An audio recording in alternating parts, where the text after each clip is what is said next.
მოგესალმებით. შაბათს საღამოს 9 საათზე თქვენ უყურებთ ვახოს ანაიას რეპორტაჟს. დღეს გთავაზობთ გადაცემას Facebook-ის შესახებ.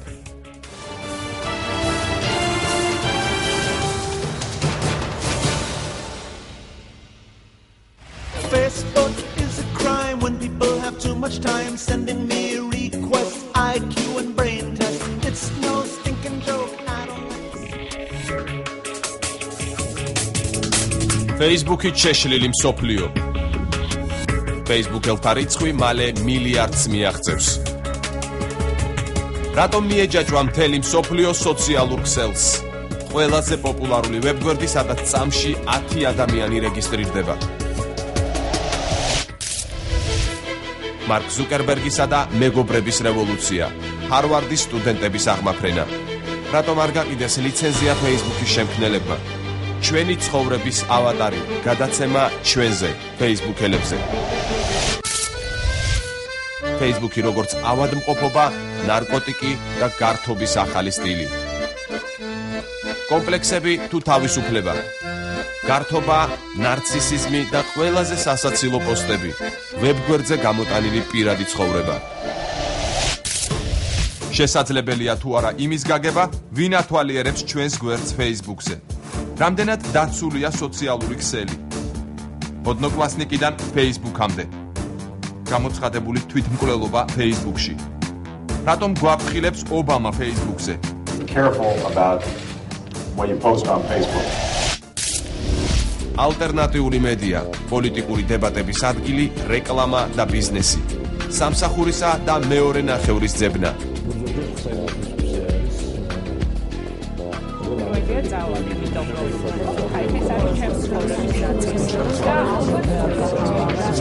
Tele Facebook-ი, Facebook-ის შესახებ. წარმოიდგინეთ კარჩაკეტილი სტუდენტი, რომელსაც თანატოლებთან ურთიერთობა უჭირს. როგორ იქცევიან ასეთ შემთხვევაში? ყველა ალბათ ინდივიდუალურად ეცდება გამოსავლის მოძებნას. ჰარვარდის სტუდენტი მარკ ზუკერბერგი სწორედ ამ თავისი კარჩაკეტილობით გენიალურ მიგნებამდე მივიდა. მან მოიფიქრა ისეთი რამ, რამაც მას ცხოვრებაც გაუადვილა, ყველაზე ახალგაზრდა მილიარდერადაც აქცია და მთელ მსოფლიოს საკუთარი თამაშის წესები შესთავაზა. ერთი სიტყვით, მან Facebook-ი მოიგონა. ჩვენი გადაცემა Facebook-ით შეშლილ მსოფლიოზე. ნაწილი პირველი. აქვე გეტყვით, რომ დღეს ჩვენი სტუმრები იქნებიან ლევან ღამბაშიძე, ადამიანი, რომელმაც Facebook-ში თვითმკვლელობა გამოაცხადა და გააუქმა თავისი პროფილი, ასევე ინგა გრიგოლია, რომელიც სოციალურ ქსელს დიდი პაუზის შემდეგ ისევ დაუბრუნდა. ვირტუალური სახელმწიფო, რომლის მოსახლეობა მალე მილიარდს მიაღწევს. სოციალური ქსელი, სადაც მთელი მსოფლიოა გაერთიანებული.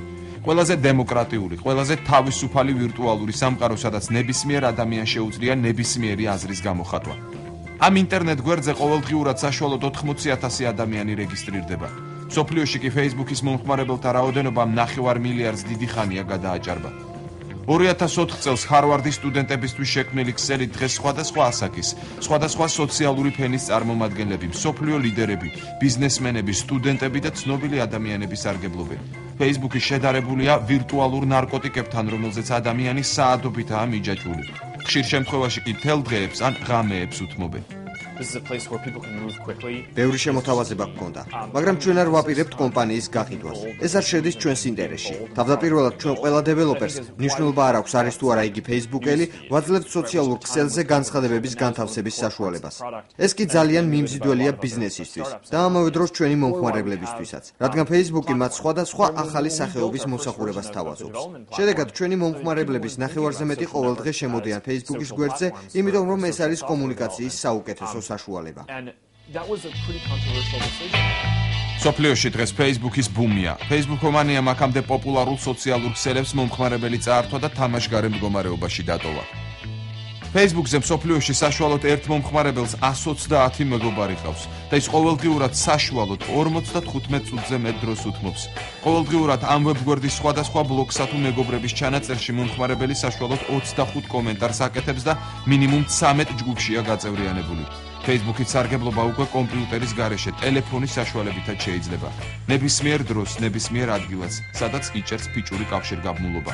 Facebook-ის ვებგვერდის სტატისტიკის ბოლო მონაცემის მიხედვით, მობილური ტელეფონებით Facebook-ს აქტიურად 150 მილიონი ადამიანი იყენებს. თანამედროვე კეისრად წოდებული Facebook-ის ავტორი 26 წლის მარკ ზუკერბერგია, რომელიც მთელ მსოფლიოში ყველაზე ახალგაზრდა მილიარდერი გახდა. სოციალური ქსელის პოპულარობით ზუკერბერგის პირადი ქონება $7 მილიარდ აჭარბებს. Facebook-ის შემოსავალი კი 25 მილიარდია. წარმატების მიუხედავად ზუკერბერგისა და მისი მეგობრების ოფისი, რომელიც Facebook-ის მთავარი შტაბინა, თინეიჯერების გასართობ ცენტრს უფრო წააგავს. ამ კადრების მიხედვით ვერავინ იფიქრებს, რომ ამ ოფისში სერიოზული მსოფლიოს ინტერნეტ სივრცისთვის მნიშვნელოვანი საქმეები წყდება. ბავშვური ქცევების მიუხედავად ეს ადამიანი უკვე ლეგენდად იქცა. 6 წლის წინ ზუკერბერგს გენიალური იდეა მოვიდა, რომელმაც არამხოლოდ მისი ცხოვრება, არამედ თითოეული ჩვენგანის ცხოვრების წესით შეცვალა. ჰარვარდის უნივერსიტეტის სტუდენტმა ზუკერბერგმა კარჩაკეტილობის გამო სოციალური ქსელი მეგობრებთან საერთოდ შექმნა. დილაობით ყოველთვის ფეხით მივდივარ სამსახურში, რადგან ოფისიდან 4 კვარტლის დაშორებით ვცხოვრობ. შემდეგ მთელი დღის განმავლობაში ვმუშაობ, ხვდები ხალხს და განვიხილავ სხვადასხვა საკითხს. საღამოს კი ვბრუნდები სახლში და ვიძინებ. როდესაც დილით ადრე ვარ ასადგომი, ყოველთვის მირეკავენ, რადგან მაღვიძარა არ მაქვს. ახლახან სტივ ჯობსის ინტერვიუ მოვისმინე, სადაც ცნობილმა გამომგონებელმა აღნიშნა, რომ თავარია გიყვარდეს ის, რასაც აკეთებ. წინააღმდეგ შემთხვევაში ყველაფერი აზრს კარგავს. Facebook-ის ძალიან დიდ შრომას საჭიროებს და რომ არ გიყვარდეს ეს ყველაფერი, ალბათ უგუნურება იქნებოდა ამდენი დროის ხარჯვა სოციალურ ქსელზე. ჩვენ შევძელით შეგვექმნა ჭკვიანი ხალხისგან შემდგარი გუნდი. თითოეულ მათგანს კი განსხვავებული ხედვა და გამოცდილება აქვს. დღეს ძალიან ბევრს საუბრობენ იმაზე, თუ რა არის ჩვენი მთავარი მიზანი, სტრატეგია. მე მინდა გითხრათ, რომ ჩვენ უბრალოდ ვცდილობთ გარემოებების გაუმჯობესებას. Facebook-ის ჩამოყალიბება ჰარვარდის უნივერსიტეტის ერთ პატარა ოთახში დაიწყო. ჰარვარდის სტუდენტები სწორედ Facebook-ის საშუალებით უზიარებდნენ ერთმანეთს საშინაო დავალებებსა და ლექციების განრიგს. მალე Facebook-ს კოლუმბიის, იელისა და სტენფორდის სტუდენტები შეუერთდნენ. დღეს ამ სოციალური ქსელით სამთავრობო საქმეები წყდება. Facebook-ის დამფუძნებლებმა და დიდი ბრიტანეთის პრემიერ-მინისტრმა ერთობლივი ონლაინ კონფერენცია გამართეს და საზოგადოებას ახალი პროექტის შესახებ აცნობეს. ამიერიდან ბრიტანეთის მთავრობას მოქალაქეები Facebook-ის საშუალებით რეკომენდაციებსა და იდეებს მიაწვდიან, რომლის მიხედვითაც მთავრობა შეძლებს საშინაო ვალების გასტუმრებას და გადასახადების შემცირებას. First of all, thank you very much for ამ პროექტში Facebook-ის გამოყენებისთვის მინდა დიდი მადლობა გადაგიხადოთ. ჩვენ სერიოზული პრობლემები გვაქვს, ბიუჯეტში უზარმაზარი დეფიციტია. ამ სოციალურ საიტზე ხალხი საკუთარ შეხედულებას და რჩევებს გვიზიარებს. თუ როგორ უნდა დავზოგოთ და გავანაწილოთ თანხები. Facebook-ი ყველაზე დაცული ვებგვერდია. უსაფრთხოების პარამეტრების საშუალებით თქვენი პროფილი შეიძლება ყველასგან ხელმიუწვდომელი იყოს და უცხო თვალისგან გაუკონტროლებელი. შეუძლებელია იმის გაგებაც, თუ ვინ დაათვალიერა მეგობრებიდან შენი გვერდი. ეს Facebook-ის ერთ-ერთი დადებითი პარამეტრია. Facebook-ის მზარდი პოპულარობა საიტის სიმარტივემ, დახვეწილმა დიზაინმა, პერსონალური გვერდის კონფიდენციალობამ და ინფორმაციის სწრაფმა გავრცელებამ გამოიწვია. ინტერაქტიულია ძალიან. ეს არის ინტერაქტიულობის ხარისხია. ხე იმ დროს ვიჯექი კაფეში და ერთი თვეა ძალიან ბევრი სამუშაო მქონდა, რეალურად ზივარსულ მუშაობ და რაღაც გავედი, რომ გადავხედე კაფეს ბევრი ხალხი იყო და უცებ გამახსენდა Facebook-ი, რომ ვიფიქრე, რომ აი განსხვავება, აქ ხო ყველას ვერ დაეკონტაქტები, როცა გზიხარ Facebook-ში, პრინციპში ვინც არის შემოსული, ყველასთან შეგიძლია გქონდეს რაღაც ტიპის ინტერაქცია, ხო ისე როგორც მათ შენთან. Facebook-ი დღეს უკვე ნომერი პირველი ვებგვერდია მსოფლიოს მრავალ ქვეყანაში. ბევრი სოციალური საიტისგან განსხვავებით Facebook-ზე უსაზღვრო რაოდენობით შეგიძლიათ ატვირთოთ ფოტო და ვიდეო მასალა. Facebook-ის ლოზუნგი კი ასეთია: დარეგისტრირება უფასოა და ყოველთვის უფასო იქნება. სწორედ ესაა უდიდესი განსხვავება სხვა სოციალური ქსელებისგან, რომლებიც ხშირად უფასოდ სთავაზობენ მომხმარებელ სერვისს, შემდეგ კი ლიმიტებს აწესებენ. სოციალური ქსელი ტრადიციული მედიის კონკურენტი გახდა. Facebook-ი ალტერნატიული მედიას საშუალებაა, სადაც ხშირად ინფორმაციის გავრცელება ტელევიზიაზე უფრო სწრაფად ხდება. თუნდაც მოვიყვანო მაგალითად CNN-ის აღმასრულებელი დირექტორის ბოლო გამონათქვას. ჩვენ გვყავს ერთადერთი კონკურენტი და ეს არის სოციალური მედია. ეს არის Facebook-ი და Twitter-ი. ძირითადად ყველაზე აქტიური მომხმარებლები, ვინც არიან Facebook-ისთვის, მათთვის ტელევიზიამ საერთოდ დაკარგა ინტერესი, იმიტომ რომ ისინი ვერ ნახულობენ თავისთვის საინტერესო თემებს, საკითხებს, ადამიანებს ტელევიზიაში და შესაბამისად ამას ეძებენ Facebook-ზე. უკვე აღარ არსებობს ესეთი ზღვარი მიმწოდებელსა და მომხმარებლებს შორის. ანუ ეს არის საზოგადოება, რომელიც ერთად ქმნიან თემებს და ყველას აზრით თანაბრად საინტერესოა და თანაბრად აქტუალურია და ისინი მონაწილეობას იღებენ ახალი ამბების შექმნაში. ფაქტობრივად ყველას გვერდი, Facebook-ის გვერდი არის მინიმუმ ბაზით. Facebook-თან დაკავშირებით შეერთებული შტატების პრეზიდენტი თინეიჯერებს სიფრთხილისკენ მოუწოდებს, რადგან დაპოსტილი შეიძლება მომავალში წინ დახვდეს ადამიანს. I want everybody here to be careful about მინდა ყველას მოგიწოდოთ. ფრთხილად იყავით სანამ Facebook-ზე რამეს დაწერთ. რადგან დაპოსტილი შეიძლება მომავალში სადმე წინ დაგხვდეთ. როცა ახალგაზრდა ხარ, ხშირად ბევრ სისულელეს აკეთებ. ამიტომ სანამ Facebook-ში რამეს დაპოსტავ, ორჯერ დაფიქრდი. შეერთებულ შტატებში Facebook-ის და მისი შემქმნელების შესახებ დიდი კინოპრემიერა გაიმართა. სოციალური ქსელი, ასე ქვია ფილმს, რომელიც უკვე ამერიკის კინოთეატრებში მილიონობით ადამიანმა ნახა. ახლა ფილმს დანარჩენი მსოფლიო ელოდება. I'm talking about taking the entire social experience of college and putting it online. Site got 2,200 hits within 2 hours. 22,000. This idea is potentially worth millions of dollars. Millions? He stole our website. ჩვენ განვაგრძობთ გადაცემას და ახლა ჩვენი სტუმარია, როგორც გადაცემის დასაწყისში წარგიდგინეთ, ლევან ხამბაშიძე, ადამიანი, რომელმაც გამოაცხადა თვითმკვლელობა Facebook-ში. ლევან, მოგესალმები, დიდი მადლობა გადაცემაში მობრძანებისთვის. მაინტერესებს შენი გადაწყვეტილების ახსნა, რატომ გამოაცხადე თვითმკვლელობა Facebook-ში, რამ გიბიც გამის? ამისთვის უნდა შევადაროთ Facebook-ის სამყარო, იმ სამყაროს, სადაც ჩვენ პირობითად რეალური სამყარო დავარქვათ. დაახლოებით ეს რაღაცა, მე ვთქვათ, რეალურ სამყაროში შეიძლება ვიყო გოლფ კლუბის წევრი და მე რო გარდავიცვლები, მე ამ გოლფ კლუბიდან ავტომატურად ვირიცხები, იმიტომ მე აღარ ვარსებობ. მაგრამ იმისთვის რომ მე გავხდე გოლფ კლუბის წევრი, მე უნდა ვარსებობდი, მე უნდა ვცოცხლობდი. Facebook-იც არის სოციალური ქსელი, მაგრამ უпростоრად ეს არის მრავალი სოციალური ქსელის არსებობის საფუძველი. მე Facebook-ში რო ვარ რაღაცა ჯგუფების წევრი, მაგრამ იმის თუ ამ ჯგუფში ვიყო, მე უნდა მქონდეს Facebook-ი. როგორც კი მე Facebook-ი არ მაქვს, ეს გავს იმას, რაც ჩვენ ამას აქ ვეძახით რეალურ სამყაროში გარდაცვლას, ხო, ასე ვთქვა. შესაბამისად, როგორც კი უქმდება Facebook-ი, ჩვენ აღარ ვარსებობთ სადღაც სამყაროში. მე ვიცი რომ სანამ გადაცემას მომამზადებდი, ჩვენ ვისაუბრეთ ამ თემაზე და ვიცი რომ მაინც შედიხარ. კი, Facebook-ზე. ანუ ეს რას ნიშნავს რა, არ რეგისტრირდები თავიდან, მაგრამ შედიხარ, არ ვიცი, ან მეგობრების საშუალებით და ასე შემდეგ. ეს რატო ხდება? ეს ჩემს რეალურ ცხოვრებაში აქტივობა შეეხება, მე სადღაც ვწერ, ვაქვეყნებ ჩემს ნაშრომებს და როცა ვაქვეყნებ ხოლმე, შემდეგ კომენტარები მაინტერესებს. ეს ერთადერთი მიზეზი, რატომაც მე შეიძლება დავბრუნდე Facebook-ზე, შიგადაშიგ არის ის, ემთხვევა იმას, როდესაც მე რაღაც სტატიას ვაქვეყნებ. შევდივარ უბრალოდ კომენტებს ნახულობ, რა რეაქცია მოყვა ჩემს სტატიას. ანუ აპირებ თუ არა ეს Facebook-ში პროფილის აღდგენას? არა, ჩემთვის ერთი მნიშვნელოვანი ფაქტორიც არის ძალიან ვიყავი დამოკიდებული Facebook-ზე, თითქმის ყოველდღე ძალიან დიდ ხნის მანძილს ვატარებდი, ძალიან დიდ დროს ვატარებდი Facebook-ზე. უბრალოდ ველოდებოდი რაღაც რო დავწერდი, შემდეგ კომენტარებს, მე ამ კომენტარს დიალოგი მოყვებოდა და იმას ვერ ვიტყვი, რომ რეალურ სამყაროს აჯობა Facebook-მა და ის გახდა ჩემთვის უფრო რეალური, მაგრამ ძალიან დიდი როლი ეჭირა. შესაბამისად, მე რაც Facebook-ი აღარა მაქვს, სხვა მიმართულებით გავაქტიურდი, უფრო დიდი დრო მრჩება, რომ რაღაც სხვა ვაკეთო. აი მაინტერესებს შენი აზრი, არის თუ არა ეს მართლა ავადმყოფობა, იმიტომ რომ ეს Facebook-ში შევდივარ, არის ადამიანების კატეგორია, რომელიც მუდამ ანათებს Facebook-ში ჩათის ჩამონათვალში. ფიქრობ თუ არა, რომ არის ერთგვარი ნარკოტიკი, ავადმყოფობა ეს ყველაფერი? ეგ არ ვიცი მე რამდენად კარგი მაგალითია, მაგრამ სასმელი თავისთავად ცუდია თუ კარგია, ეს მაშინ ჩდება ეს საკითხი, როდესაც ადამიანს უკვე ფიზიკურად რაღაც დოზებთან არის ალბათ უფრო შეხება. ზედმეტი დოზით ყველაფერი ცუდია, ანუ საშუალო თუ არ დავიჭირეთ, ნებისმიერი რამ შეიძლება იყოს მავნებელი. მე მაინტერესებს შენი აზრი, რატომ გახდა Facebook-ი არა მარტო საქართველოში, მაგრამ ახლა საქართველოს მაგალითზე ვლაპარაკობთ, ასეთი პოპულარული. ერთ-ერთი მახასიათებელი Facebook-ის არის ერთი ადამიანისთვის ზოგადად ძალიან მნიშვნელოვანი ფაქტორი, ეს არის აღიარება. ნებისმიერ ადამიანს, ნებისმიერ საზოგადოებაში სჭირდება აღიარება. ანუ იმის დამიხედვით, რამდენად აძლევს საზოგადოება ზოგადად საშუალებას, რომ ადამიანმა მოიპოვოს აღიარება. მაგალითად, აი გერმანულ საზოგადოებაში ჩემი მეგობრები, რომლებიც თქვა გერმანიაში Facebook-ი აქვთ, ისინი ცდილობენ მათ ტექნიკურად გამოიყენეს, ასე ვთქვათ, Facebook-ი, ისინი ამოწმებენ დროს, როდის შევიკრიბოთ იქ, როდის შევიკრიბოთ აქ.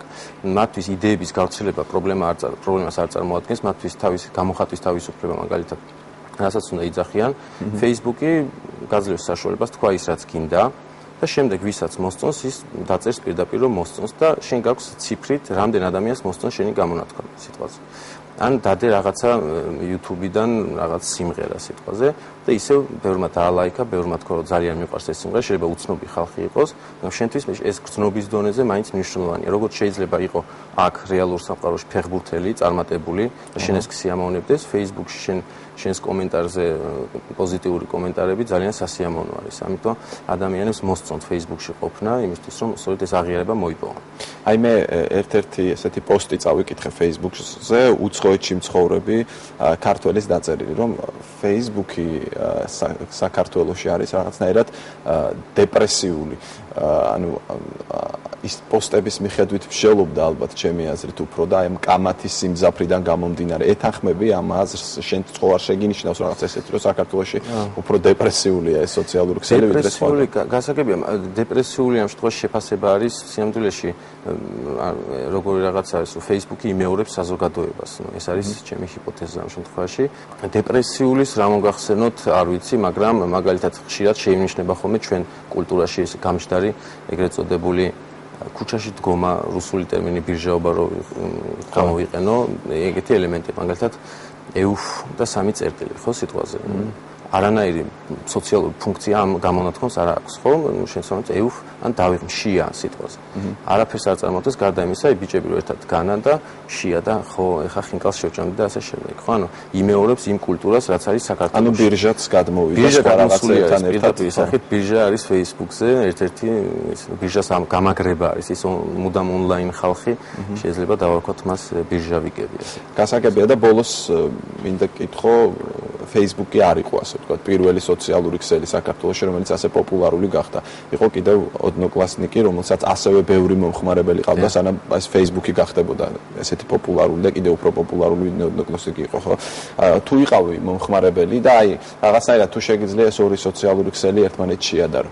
რო ვთქვათ პირდაპირ ძალიან სექსუალური დატვირთვა აქვს ამ ოდნოკლასნიკებს. მაგალითად, რამდენი ლამაზი გოგო ყავს, რომელთანაც ხშირად შეტაობ და ამით შენახდნენ, არ ვიცი მე. რაღაც გარკვეულ სიამოვნებას ალბათ ღებულობს ხალხი. პლუს ამას, რა თქმა უნდა, გაძლევს იმის საშუალებას, რომ ზაფხულში სადღაც დაპატიჟო და ასე შემდეგ. ანუ ჩემთვის ოდნოკლასნიკები ყოველთვის იყო რაღაცა ისეთი სფერო, გაცნობა, ზნაკომства რულ დაახლოებით იგივე პრინციპით მუშაობს. მაშინ როცა Facebook-ში შეგიძლია უბრალოდ იყო. ეს არის დიდი განსხვავება. ოდნოკლასნიკებს ყოველთვის რაღაცისთვის ხარ და Facebook-ში ხარ. ლევან, დიდი მადლობა გადაცემაში სტუმრობისთვის და საინტერესო საუბრისთვის. ლევან ღამბაშიძე იყო ჩემი გადაცემის სტუმარი. ახლა გაჩვენებთ Facebook-ის რუკას იმ ქვეყნებს, სადაც პროცენტულად ყველაზე მეტი მომხმარებელია დარეგისტრირებული. პირველ ადგილზეა შეერთებული შტატები 140 მილიონი მომხმარებლით. ეს შტატების მოსახლეობის თითქმის ნახევარია. მეორე ადგილზეა ინდონეზია, მესამეზე დიდი ბრიტანეთი, მეოთხე ადგილი თურქეთი და მეხუთე საფრანგეთი. 213 სახელმწიფოდან საქართველოს 86 ადგილზეა. 367,000 მომხმარებლით.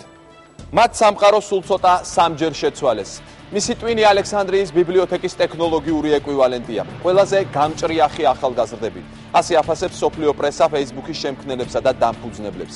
ამერიკული გამოცემა Real Clear Politics წერს, Facebook-ის რევოლუცია. ერთ-ერთი რევოლუციონერია 20 წლის სტუდენტი ვანესა სივერსი. მან დახარჯა მხოლოდ $50. მოახდინა Facebook-ზე სტუდენტების მობილიზება. აწარმოა წინასაარჩევნო კამპანია Facebook-ზე და მონტანას შტატის პოლიტიკურად გამოცდილი ხაზინადარის არჩევნებში დამარცხება შეძლო.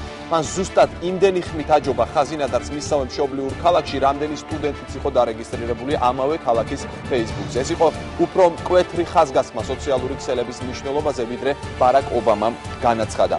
ABC News-ის ინფორმაციით, Facebook-მა გავლენა მოახდინა ოქსფორდის ლექსიკონზეც. ოქსფორდის ამერიკული ლექსიკონის ხელმძღვანელობამ 2009 წლის ფრაზად unfriend, ანუ განმეგობრება დაასახელა. ეს სიტყვა Facebook-მა დაამკვიდრა და მეგობრებიდან ამოშლის ამსახველ ერთ სიტყვიან ზმნად იქცა. Facebook-ის ენას იმდენი მომხმარებელი ყავს, რომ მას დიდი გავლენის მოხდენა შეუძლია ინგლისურ მეტყველებაზე. აღნიშნულია ABC News-ის ინფორმაციაში. Facebook-ის შემქმნელი მარკ ზუკერბერგი Facebook-ზე ფილმის ავტორებს ფაქტების გაყალბებაში ადანაშაულებს. მისი განცხადებით, მან ეს სოციალური საიტი იმისთვის შექმნა, რომ სოფლიო უფრო გამჭვირვალე და უკეთესი გაეხადა და არა იმის გამო, რომ გოგონებთან ეფლირტავა, როგორც ეს ფილმში ჩანს. მათ რომ ჩვენთან ეთანამშრომლად ფილმი უფრო რეალურ ამბავზე იქნებოდა აგებული. ახლა ეს ფილმი კი ნამდვილი ფიქციაა და ტყუილი, განაცხადა ზუკერბერგმა. Facebook-ი და საქართველო. Facebook-ი საქართველოში ძალიან პოპულარული გახდა. უფრო მეტიც, ამ საიტს ჩვენს ქვეყანაში ყველაზე მეტი მომხმარებელი ყავს. ეს ვებგვერდი ყველა კომპიუტერში გახსნილია. Facebook-ი ნამდვილი ინტერნეტ ნარკოტიკია, რომელსაც უამრავი ადამიანი მიეჯაჭვა. მათ ჩვენ დღეს შეგახვედრებთ. ესენი არიან ჟურნალისტები, იურისტები, პოლიტიკოსები, სახელმწიფო მოხელეები, სტუდენტები, ერთი სიტყვით, სერიოზული და საქმიანი ხალხი. მათ ერთი რამ აერთიანებთ: Facebook-ი. რამდენად პოპულარულია Facebook-ი საქართველოში? ამის გაგება ჩვენ ერთ-ერთი უნივერსიტეტის ინფორმატიკის აუდიტორიაში ვცადეთ, სადაც აღმოჩნდა, რომ ლექციებს შორის შესვენებისას სტუდენტების აბსოლუტური უმრავლესობა ინტერნეტში შესვლის დროს პირველ რიგში საკუთარ გვერდს ამოწმებს Facebook-ზე. გზავნიან მოკლე ტექსტურ შეტყობინებებს, ათვალიერებენ სურათებს, ავსებენ სხვადასხვა სახის ტესტებს და ერთობიან აზარტული თამაშებით. აქ თემები და გვერდები ამოუწურავია. Facebook-ზე ცენზურა არ არსებობს, აქ აბსოლუტური დემოკრატიაა. ყოველი მომხმარებელი თავისი გვერდის სრული ბატონ-პატრონია და რასაც უნდა იმას დაწერს, თუნდაც უცენზუროს.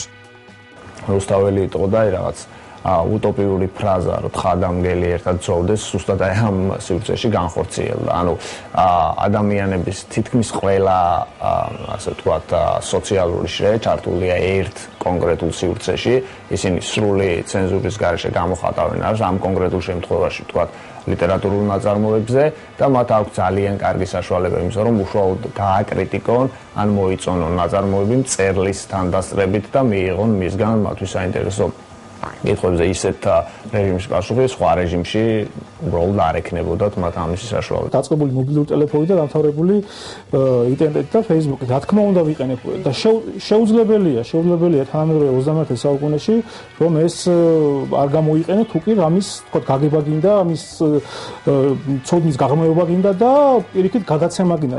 აქამდე ინტერნეტი გაგებული იყო როგორც საშუალება ინფორმაციის მოპოვების და Facebook-ით მათ შექმნეს რაღაც სისტემა არა მარტო ინფორმაციის მოპოვების, არამედ კონტაქტის, ურთიერთობის და ერთობის გზნობის დაკმაყოფილების.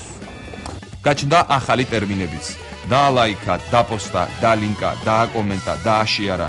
ეს Facebook-ის ენაა, რომელსაც სალიტერატურო ენასთან არავითარი კავშირი არ აქვს, თუმცა მომხმარებელთა დიდი ნაწილისთვის მისაღები აღმოჩნდა. Facebook-ის ჟარგონი გაჩნდა, რომელიც არაფერს არ გავს.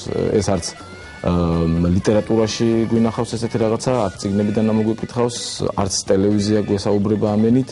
ქუჩაშიც კი იშვიათია ასეთი, იმიტომ რომ ქუჩაში მაინც სასაუბრო ენა არის. იქ ის ვინც წერს, ცდილობს რომ არ იყოს ბანალური და რაღაცნაირად ჩართავს ხოლმე იქ რაღაც ანხუმრობას გამოურევს, იქ სმაილიკებს გამოურევს. ბოლო 1 წელიწადში Facebook-მა საქართველოდან თითქმის განდევნა რუსული ოდნოკლასნიკები, რომელიც ინტერნეტ გვერდზე აფხაზეთსა და ცხინვალს როგორც დამოუკიდებელ სახელმწიფოებს ისე მოიხსენიებს. სტატისტიკური მონაცემით Facebook-ზე საქართველოდან 367,800 მომხმარებელია დარეგისტრირებული. უმრავლესობა მდედრობითი სქესისაა. ჩვენს მეზობელ სომხეთსა და აზერბაიჯანში Facebook-ზე ერთად აღებული 199,560 მომხმარებელია დარეგისტრირებული, რაც ორჯერ ნაკლებია საქართველოსთან შედარებით. იმდენად ავადმყოფი გამხადა, რომ არსად აღარ დავდიოდი ხოლმე, ვიჯექი სულ სახში, ან თუ წავიდოდი სადმე სტუმრად, ყველა მიცოდა, რომ კომპიუტერთან ვიჯექი და ზდილობისთვის რაღაცა ვეკონტაქტებოდი ადამიანებს ჩემს გარშემო, თორე ისე ვიყავი სუქსელში. დამოკიდებულება გაგვიჩნდა ამ ქსელის მიმართ. ანუ ეს უკვე რაღაც ნარკოტიკს გავს, რომელსაც ჩვენ ძალიან შევეჩვიეთ. მე მაგალითად წარმოუდგენლად მიმაჩნია უკვე, რომ თქვათ ამ საიტზე არ შევიდე, ნიუსები არ გავიგო. ძალიან საინტერესო პოლონელი მწერალია ვიშნევსკი. თუ იცით, ბესტსელერი იყო მისი 2006 წელს დაწერა ესეთი წიგნი ქსელში მარტოობა და ეს იყო ისტორია ქალის და მამაკაცის, რომელთაც იპოვეს ქსელში ერთმანეთი და როგორ დაიწყო მათი სიყვარული და როგორ დამთავრდა და საერთოდ რა პროცესში იყვნენ. და სხვა შორის ეს მწერალი ყველა მისი წიგნი, აი ამ წიგნის შემდეგ არის სწორედ აი ამაზე, ქსელში საკუთარი თავის პოვნაზე და ესეთი ტიპის ურთიერთობებზე და ძალიან საინტერესოა, იმიტომ რომ პრინციპში ის ამბობს, რომ ეს არის ახალი ტიპის ურთიერთობები. სვანეთში ვიყავი ასული და ერთ-ერთ სახლზე შევნიშნე ესეთი ფოტო, როგორც ჩვენ ხშირად გვინახავს ხოლმე რეგიონებში, ძირითადად და სოფლებში არის სახზე გაკრული ფოტო, სადაც არის წარწერა ძირითადად სამგლოვიარო სახის, რომ დავტვირე საყვარელ მამას ან დედას ან ასე შემდეგ, ხომ?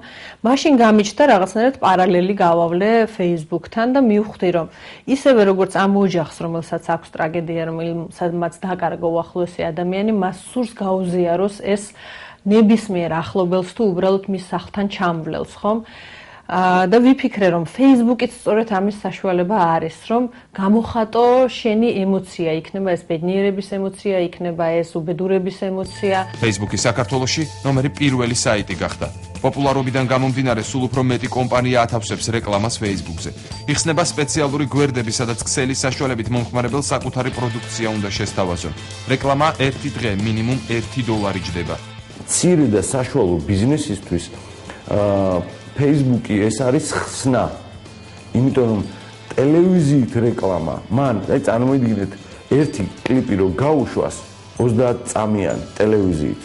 მას ეს დაუჯდება დაახლოებით კარგ დროს ამ შემთხვევაში ვიძახი prime time. დაახლოებით $2000.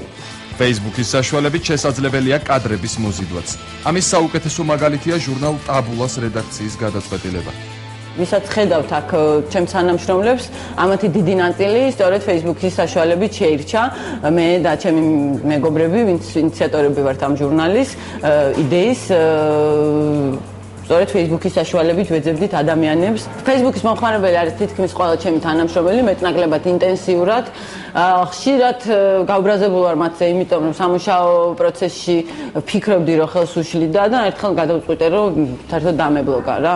თან შემიძლია რომ ისე დავბლოკო, რომ შერჩევით გქონდეთ ადამიანებს, რასაც მოყვა საშინელი რეაქცია მის თანამშრომლების მხრიდან. ბუნებრივია ეს იყო არაკატეგორიული, არამედ ძალიან ესეთი იუმორით, ანგერხედავთ კედელი მომიწყვეს, მაგრამ საბოლოოდ ისე მოგვარდა ეს საკითხი, რომ არც სამუშაო პროცესი დაძარალებულა და არც მე მომიწია მათთვის გათიშვა. Facebook-ს განსაკუთრებით აქტიურად იყენებენ ჟურნალ-გაზეთები.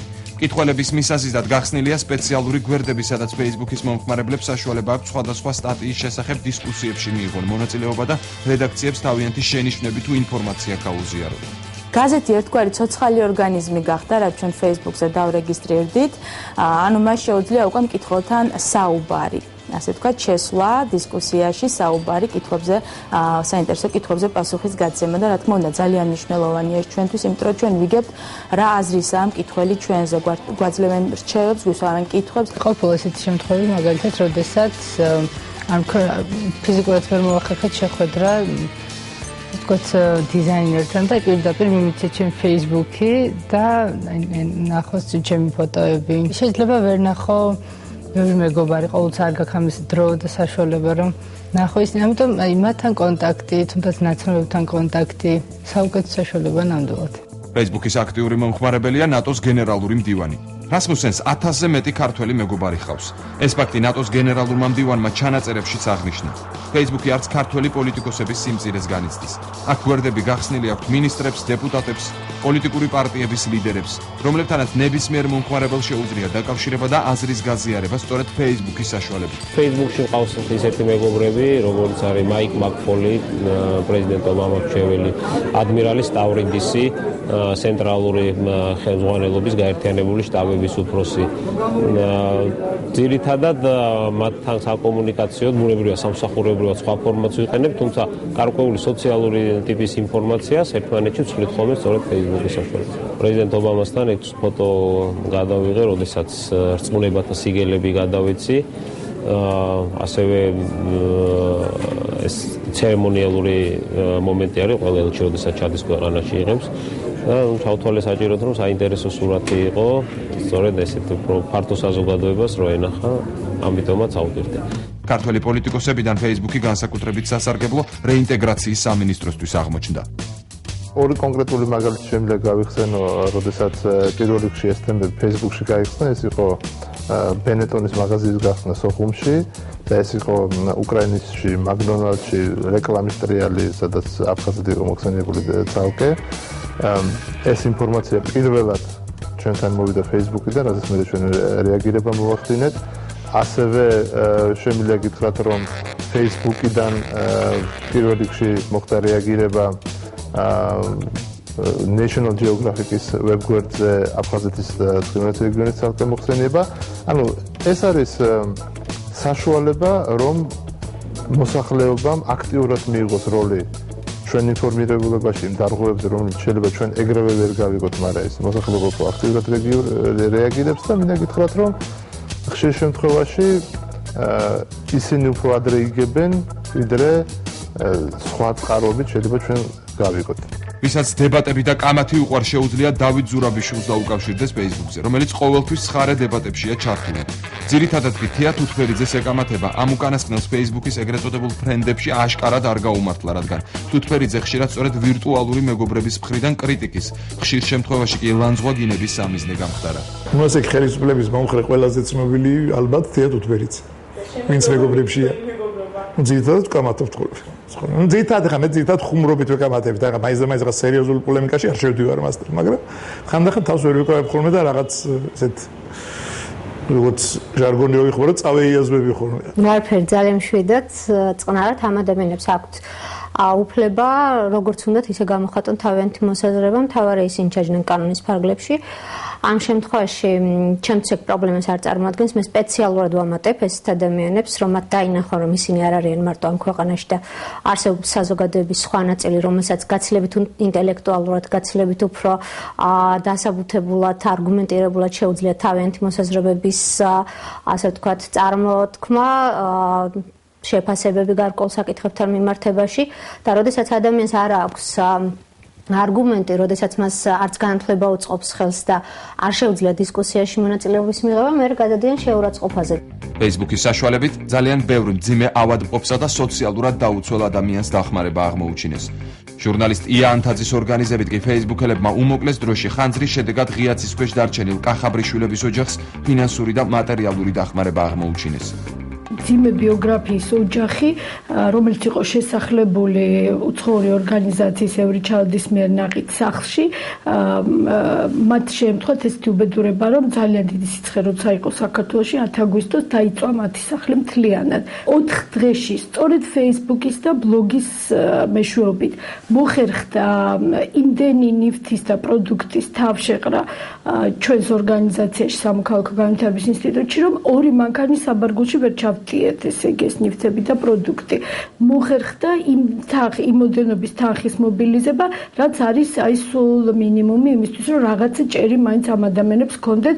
ეხლა ისინი არიან უაღრესად ბედნიერები, იმიტომ რომ არაფერი არ ჰქონდათ და დღეს აქვთ აბსოლუტურად რეალური პერსპექტივა ექნებათ სახლი და როდესაც წარმოვიდგენ ხოლმე რომ ეს ყველაფერი გაკეთდა ვირტუალურ სივრცეში, სადაც ადამიანები სრულებით არ იცნობენ ერთმანეთს ხშირ შემთხვევაში, მაგრამ ზრუნავენ ერთმანეთზე. ისევ საუბარია იმაზე, რომ სადღაც რუისპირში, კახეთში მომხდარი შემთხვევა გახდა აქტუალური მთელი საქართველოსთვის და არა მარტო საქართველოსთვის, არამედ უცხოეთში მაცხოვრებელი ქართველებისთვისაც. რესპონდენტების მოსაზრება და ინტერვიუს ჩასაწერად ჟურნალები Facebook-ს აქტიურად იყენებენ. მაგრამ ყოფილი სახელმწიფო მინისტრი ვერც კი წარმოიდგენდა, რომ ვირტუალურ მეგობართან საუბარი რამდენიმე საათში გაზეთში სკანდალური ინტერვიუდ დაიბეჭდებოდა. ერთი ქალბატონი რაღაცაზე დისკუსია მიწერ-მოწერა ჰქონდა მოკლე შეტყობინების ფანჯარაში და მე გამოსწორ ჟურნალისტი იყო და ეს ჩვენი მიწერ-მოწერა გამოაცხადა, რომ ინტერვიუს იღებდა, რაც ტყუილი ინტერვიუს არ იღებდა, ცხადა მე 10 წუთის ინტერვიუ იყო, უბრალოდ იყო საუბარი ადამიანთან და მაგრამ საინტერესო შემდეგი რომ Facebook-ზე ყარა ვარ მიჯაჭული რაღაც მიმწერე და მე რაღაც სხვა საქმეს ვაკეთებ და ამ მის კითხვასაც ჩემ პასუხში ამ დიდი ინტერვალი გავიდა. რაღაც სხვა ოთახში გავედი, რაღაც საჭმელი ჭამ მოვედი დავჭი და მე სტატიაში ესე დაწერა რომ მე რო ეს კითხე ბატონო ახლა დიდხანს დაფიქრდაო. რაც ანუ თომაში როგორი მართლა ინტერვიუს ახერხებია, სადაც ყური. ქართული Facebook-ი ყველაზე მეტად ფან-კლუბის სიმრავლითა და ნარცისული შინაარსის გვერდებით გამოირჩევა. ყველაზე ლამაზები, ყველაზე სიმპათიურები, ყველაზე ლამაზი თაობა, ვაკელები. ამ შინაარსის გვერდებს ქართულ Facebook-ზე ყველაზე ხშირად ხვდებით. ქართულ Facebook-ზე ყველაზე ცნობილი და სასაცილო პოსტებია. რბილი ლ კლავს. სექსი ლათინური სიტყვაა და ქართულად გათხოვებას ნიშნავს.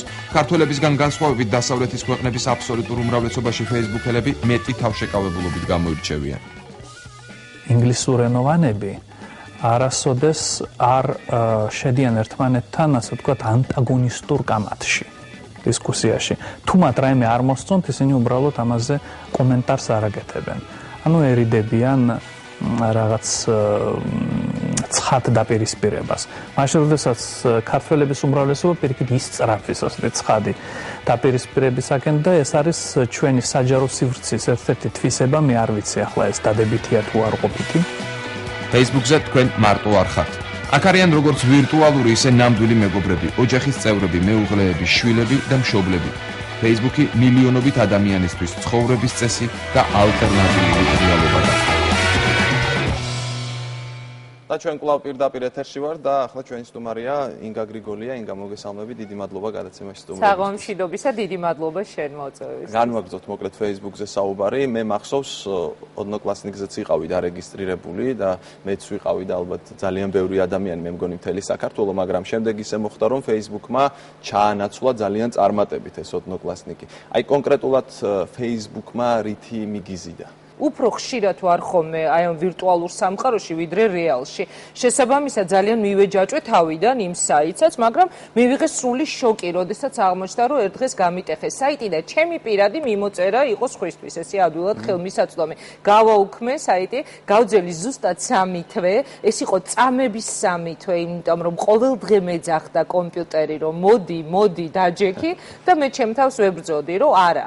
მეორედ აღვადგინე და მეორედაც მიტეხეს იგივე საიტი და ამის შემდეგ ოდნოკლასნიკებში აღარ შევსულა. ანუ თავიდან мотиваცია რომ ოდნოკლასნიკი მიგეტოვებინა, ასე ვთქვათ და Facebook-ის შემოსულიყავი, ეს იყო უსაფრთხოების. არა, უსაფრთხოების გამო მივატოვე, მაგრამ Facebook-ი მერე ავტომატურად შემოვიდა ჩემს ცხოვრებაში, სხვა შორის სოციალურ ქსელებზე მიმისთვის.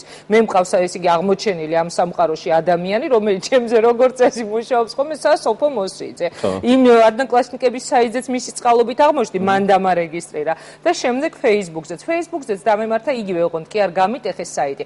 აქაც აღმოჩნდი იმდენად მიჯაჭვული და Facebook-მა უფრო მეტად ჩამithრია, იმიტომ რომ იყო უფრო საინტერესო.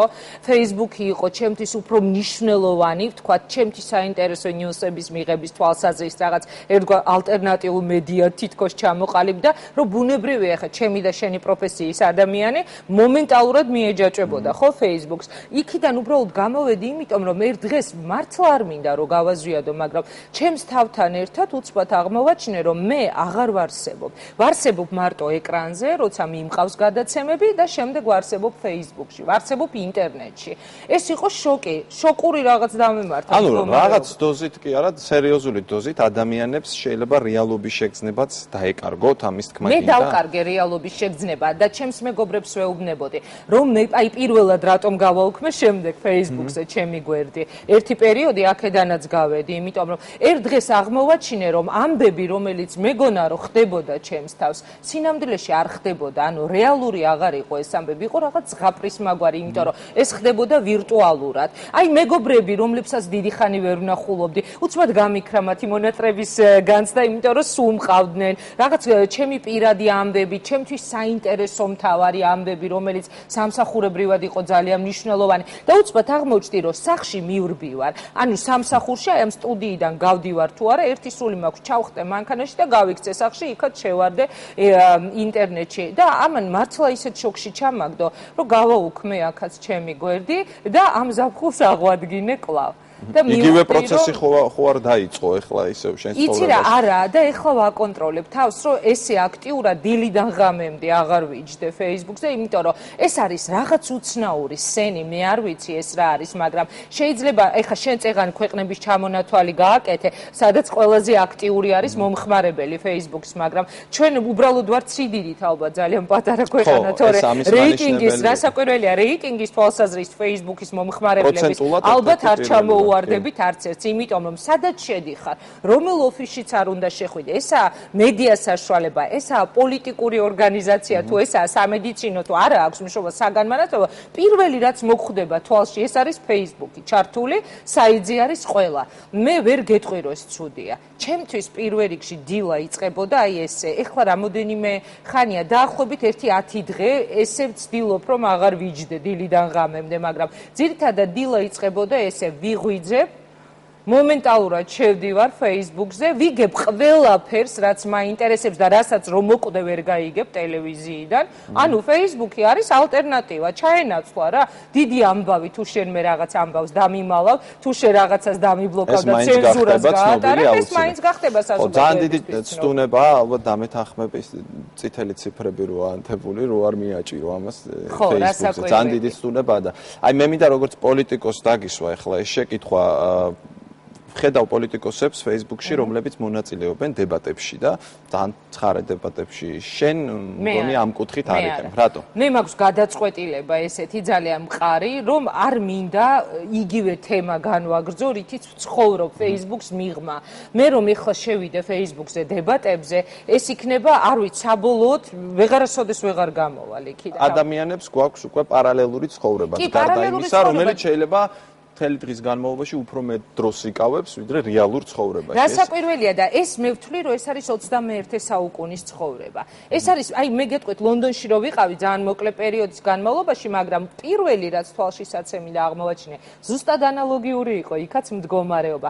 თუ კი ვინმე სადმე კომპიუტერთან ხვდება, მომენტალურად იხსნება Facebook-ი. მომენტალურად ხდება იქ ურთიერთობები, იმიტომ რომ ეს არ არის რაღაცა ისეთი უცნაური, ჩვენ ვცხოვრობთ კიდევ ერთხელ ვიტყვი 21 საუკუნეში და ეს მოიტანა ამ რეალობამ. ალბათ, მე უბრალოდ თვითონ აღარ მომეწონა ჩემი თავი. ესე დაავადებული ვით, რომ სახში გავრბივარ, ვიღაც მეგობარი მირეკავს, უნდა ვნახო, რომელსაც ადრე აუცილებლად ვნახავდი და ველნები, რომ არ მცალია, ხანდახან მომიტყუებია, იცი, აი ხა ვაღიარებ ვიღაც ადამიანები და მithქვამს, რომ ძალიან მნიშვნელოვანი შეხვედრა მაქვს და მარტო იმიტომ მომიტყუებია, რომ ერთი სული მქონდა, როდის მივქანდებოდი სახში და შევიდოდი, მე მაქვს სახში ჩემი სამყარო.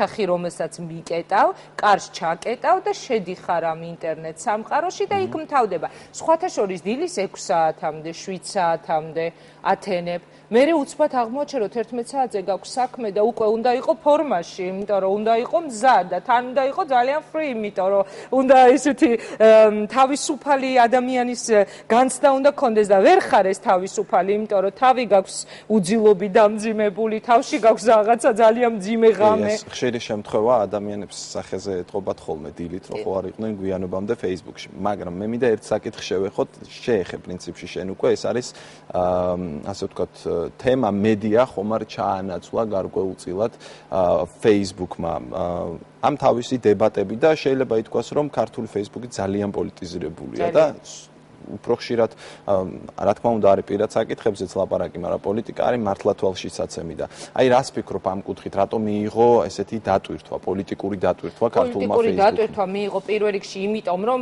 თუ ვიქნებით ახლა ბოლომდე გულწრფელები, იმიტომ რომ ადამიანებს აქვთ მოთხოვნილება ისაუბრონ პოლიტიკაზე და როდესაც ამ მოთხოვნილებას ვერ იკმაყოფილებენ ტელეეკრანებიდან, როდესაც პოლიტიკურ შოუებს აშკარად ჩაენაცვლა უკვე ძირითადად გასართობი შოუები, ხალხი პირდაპირ უნდა ვთქვათ მიაწყდა Facebook-ს. მე სულ მიმტკიცებდნენ, რომ პოლიტიკა არ არის აქტუალური თემა, რომ მაყურებელს აღარ აინტერესებს პოლიტიკა. Facebook-ზე პოლიტიკური დებატების ხარისხი ამტკიცებს იმას, რომ ქართველ მაყურებელს, ქართველ მომხმარებელს, ინტერნეტ მომხმარებელს, ჩვენი საზოგადოების ძალიან დიდ პროცენტს ყველაზე მეტად აინტერესებს სწორედ პოლიტიკა. სხვა შორის, Facebook-ი არის საუკეთესო საშუალება მეგობრების შესაძენად. ასევე ვირტუალური მეგობრებსაც. ხო, ეს მეც შემინიშნავს, რომ ადამიანები თქვათ კონტაქტში უფრო ადვილად შედიან Facebook-ის საშუალებით, ვიდრე ჩვეულებრივ ცხოვრებაში. ეს ალბათ ზოგადად ყველა ქვეყნის Facebook-ისთვის არის ალბათ დამახასიათებელი. შემდეგ ადამიანს, რომელსაც მე დაკვირვებული ვარ, შეიძლება თქვენობით ელაპარაკება, როდესაც ქუჩაში შეხვდება, Facebook-ში შენობით ელაპარაკება. ანუ ეს მეგობრები შეიძინე თუ არა შენც მეგობრები? მე ძალიან ბევრი მეგობარი შევიძინე. არის ასე ვთქვათ, არ მინდა ვიხმარო ეს სიტყვა, მაგრამ ნამდვილი ან კარგი მეგობრობა არის, თუ უფრო ესეც ვირტუალური და მოჩვენებითია ყველაფერი? რასაკვირველია, ვირტუალურია უფრო მეტად, ვიდრე რეალური. 100-დან არა, უფრო მეტი. 1000-დან შეიძლება შეიძინო აქ რეალური ერთი მეგობარი. მე მქონია პირადი ურთიერთობებიც კი დამიწყია, რაღაც გულისხმობ მამაკაცთან თქვათ, გნებავთ ესეთი ფლირტი დავარქვა თუ რაღაც პირადი ურთიერთობები ინტერნეტ სივრციდან, იგივე ამ Facebook-იდან. ანუ რატო ვამბობ ამას, რატო უსაუბრ ხას? იმდენად შენი ცხოვრება ხდება ეს, რომ იქ ყველაფერი ადამიანური ემოციები შეიწოვა ამ Facebook-მა. შენ რასაც ამბობ, რომ აი თქვენობითი ფორმა, რაც არის რეალში სხვანაირი იქ უფრო მარტივდება. ხო, ესეც ალბათ არის 21 საუკუნის მოტანილი. რაღაც ორი სამყარო მოგვცა 21 საუკუნემ.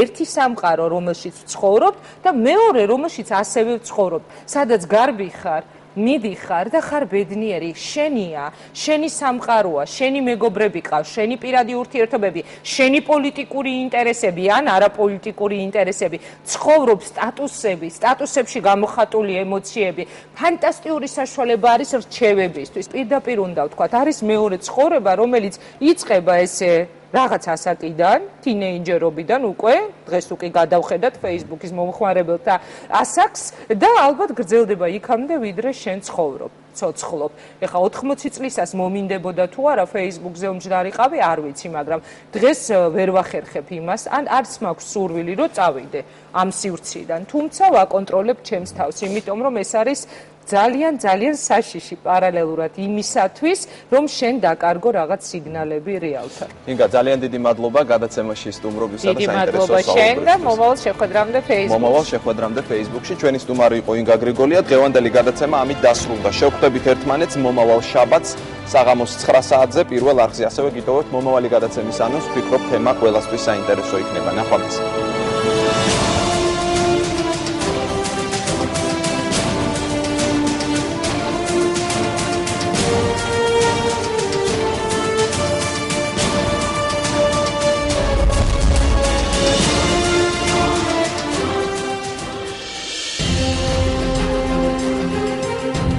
საქართველოში კიბოს წამალი გამოიგონეს.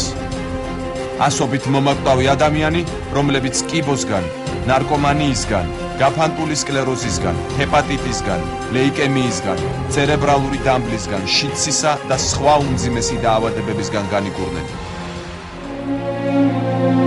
ქართველი მკურნალის დომენტი გაგნიძისა და მისი პაციენტების დაუჯერებელი ისტორიები. მე ყველაფერი დარღვეული მქონდა ორგანიზმშიდან. ეს ყველაფერი სასწაულად აღდგა. დამიდგინეს პროსტატის კიბო. ამ კაცის ნერსები და რაღაცა მოგარჩეს, ვერ უნებოდი რა უნდა მომარჩინოს. ეს მხარე ქონდა გაჩერებული მთლიანად.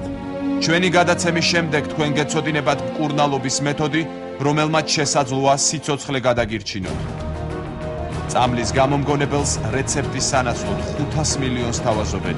ჯანდაცვის სამინისტრომ კი ლიცენზია მისცა. ეს წამალი არის საქართველოსი და ეს ქართველმა ხალხმა უნდა გამოიყენოს. მას ჩვენ შეგახვედრებთ. ის ვახოს ანაიას რეპორტაჟის სტუმარია.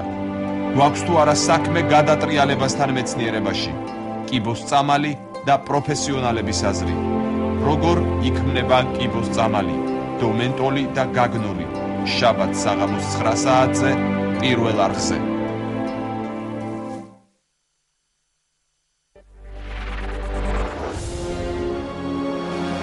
ჩვენ ვსაუბრობთ იმ მოვლენებზე, რომლებიც ცვლიან ჩვენს ცხოვრებას და იმ საერთაშორისო პროცესებზე, რომლებიც პირდაპირ ან ირიბ გავლენას ახდენენ ჩვენზე. ჩვენ ვაანალიზებთ იმ გადაწყვეტილებებს, რომლებიც საბოლოო ჯამში განსაზღვრავს ჩვენს მომავალს. ჩვენ უნდა დავსვათ აქცენტები ყველაზე მთავარზე და გავაანალიზოთ ის, რაც გვაღელვებს.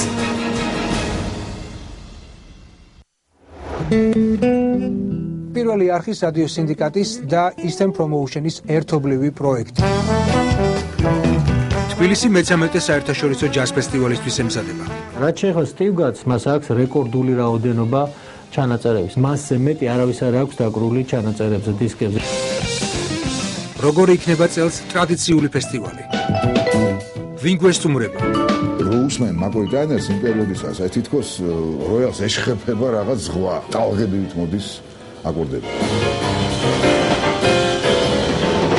ვერ მეკითხება ხოლმე, აი რეჩელ ფერელზი წამოვიდეთ თუ?